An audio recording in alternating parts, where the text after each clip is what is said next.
This is a great way this is a great mobility drill, but it's also if you're trying to teach somebody. So it's all about getting into that flow. So I'll show you from the front. So again, I like to shoulder park it, right? Whatever shoulder you want to park it, okay? So you're right here, you kind of give a little shoulder throw, and remember, you're keeping it at belt level, and then what you're gonna do is you're gonna go behind, keep it here, watch my elbows. I'm trying to keep them back, and with my body, I'm just rocking back and forth.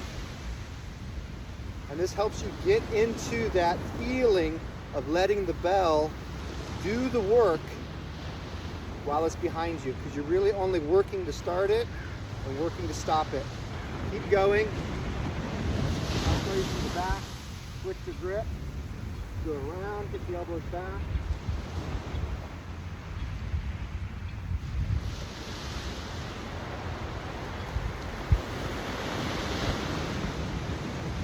And that's just a great way to mobilize, but also get that feeling, right?